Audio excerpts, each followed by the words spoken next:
Technically মূলত চীনের দুটা টানা কেটে দিল আমেরিকা।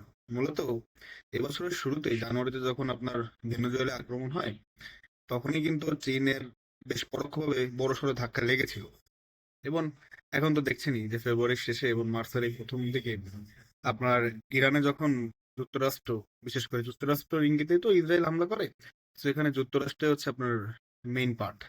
তো যুক্তরাষ্ট্র যখন হামলা চালালো তখন চীনের কিন্তু ভেনেজুয়েলা আছে একটা, আর হচ্ছে ইরান, এই দুটা পাখাই পরোক্ষভাবে কেটে দেওয়া হলো। কিভাবে?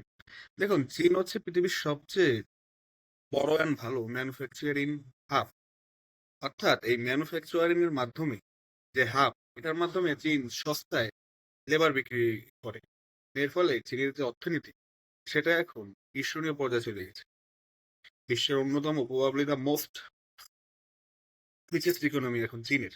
যদি আপনি আমেরিকার সাথে কম্পেয়ার করেন, আমেরিকা তো এক নম্বরে থাকে, আর চীনের ইকোনমি কিন্তু এখন 19-20 আমেরিকার সাথে। এক্ষেত্রে চীনকে আপনার আমেরিকার আটকানোর খুব দরকার ছিল। কারণ স্বাভাবিকভাবে আপনি যখন আপনি আপনার প্রতিদ্বন্দ্বীকে আটকাতে চাবেন, চীন যেভাবে এগোচ্ছিল, আপনারা তো অনেক আমেরিকান প্রেসিডেন্টের মুখে শুনে থাকবেন, বাইডেন বা ট্রাম্পের মুখে, যে চীনকে আটকাতে হবে, চীনকে আটকাতে হবে, নাহলে এটা আমেরিকার জন্য হুমকি স্বরূপ। তারা তো আবার তাদের উপর কেউ উঠে গেলে বা উঠে যাচ্ছে এরকম দেখলে বলে তাদের উপর হুমকি স্বরূপ। এখন কিভাবে আটকাতে হবে? ডাইরেক্ট যুদ্ধে কোনো দেশে জড়াবে না, ঠিক আছে?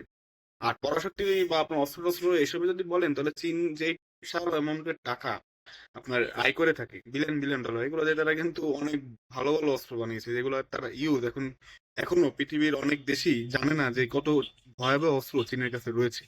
সেদিক থেকেও আমেরিকা বেশ আপনার টেনশনেই থাকে।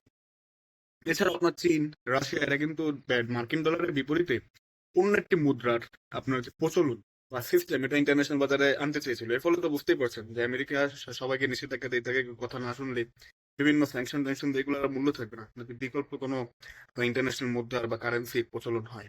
তো এদিক থেকে একটা থ্রেট ছিল। এখন কি করতে হবে? দেখুন, চীনের কিন্তু তেল নাই, তেলের মজুদটা চীনে নাই, চীনের প্রাকৃতিক ভাবে নাই। চীন ডিপেন্ড করে অন্য দেশের উপর। এখন যেসব দেশ তেল আপনার ইন্টারন্যাশনালি বিক্রি করে, সেসব দেশের উপর দেশ থেকে যদি চীন আপনার তেল কিনে, তাহলে তাদের কথা শুনতে হবে, স্বাভাবিক। চীন তো সেটা শুনবে না। এখন চীনের জন্য সবচেয়ে ভালো বিকল্প ছিল ভেনেজুয়েলা এবং ইরান। এখান থেকে, এরা যেহেতু আপনার স্যাংশনে রয়েছে, তো এখান থেকে সস্তায় প্রায় 90% তেল চীন এই দুই দেশ থেকে কিন্তু স্বাভাবিকভাবে ইরানও, ভেনেজুয়েলারও লাভ হচ্ছে, চীনেরও লাভ হচ্ছে। আমেরিকা ঠিক এখানে টার্গেট করেছে। তারা যে এই দুটো দেশ যদি কবজায় নিতে পারে বা তাদের পাপেট বসাতে পারে, সেক্ষেত্রে চীনের কিন্তু আর সে কন্ট্রোলটা থাকবে না। তখন চীনের এই আন্তর্জাতিক মোড়লদের থেকেই তেল কিনতে হবে। তো বুঝতেই পারছেন, তখন চীনের কিন্তু বিকল্প ভাবতেই হবে।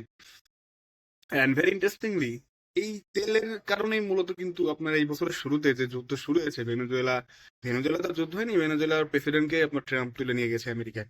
ইন্টারন্যাশনাল ল তো তোয়াক্কা করে না, কারণ ইন্টারন্যাশনাল ল হচ্ছে আপনার আমার জন্য, মানে ওই বাংলাদেশ যেমন গরিবের জন্য আইন, আর ইন্টারন্যাশনাল ল হচ্ছে আপনার মূলত এই থার্ড ওয়ার্ল্ড কান্ট্রি বা মুসলিম কান্ট্রি বা আফ্রিকান কান্ট্রিদের জন্য। ইউরোপিয়ান বা আমেরিকার জন্য কোনো ইন্টারন্যাশনাল লটা নাই। তো যাই হোক, এখন এই যে তেলের আপনার ভেনেজুয়েলার তেল তো জানেনই যে আমেরিকা বিক্রি করতেছে, তো আমেরিকা স্বাভাবিকভাবেই আপনার চীনের কাছে তো সস্তায় বিক্রি করবে না।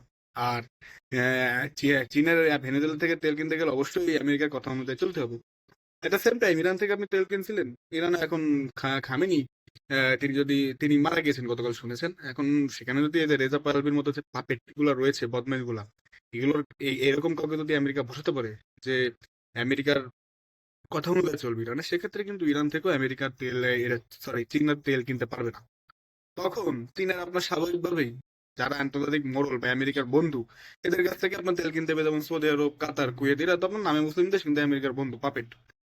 তখন কিন্তু চীনের আপনার সেই চোটটা থাকবে না, কারণ তখন এসব দেশ আপনার চাইলেই, বিশেষ করে আমেরিকা চাইলেই চীনকে ধমকাতে পারবে যে আমরা স্যাংশন দেবো, তোমাদের তেল দেবো না। আর তেল তো লাগবেই ভাই, অর্থনৈতিক উন্নয়ন বা অর্থনীতি চালাতে গেলে আপনার চালিকা শক্তি হিসেবে তেল লাগবে। তো চীন কিন্তু পরোক্ষভাবে এখানে বেশ ক্ষতিগ্রস্ত।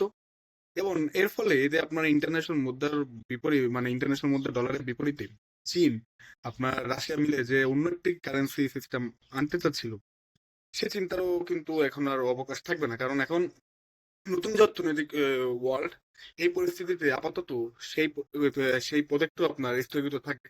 সেদিক থেকে আমেরিকা কিন্তু আপনার সফল। So, শুধুমাত্র এটা ভাবলে হবে না যে ভেনেজুয়েলা এবং ইরানে শুধু শুধু হামলা হচ্ছে। বা ভেনেজুয়েলায় শুধু শুধু আমেরিকা সাম্রাজ্যবাদী আক্রমণ করেছে এবং ইরানে শুধু শুধু হামলা করেছে, এর পিছনে ব্যাপক গেম রয়েছে। ব্যাপক গেম রয়েছে।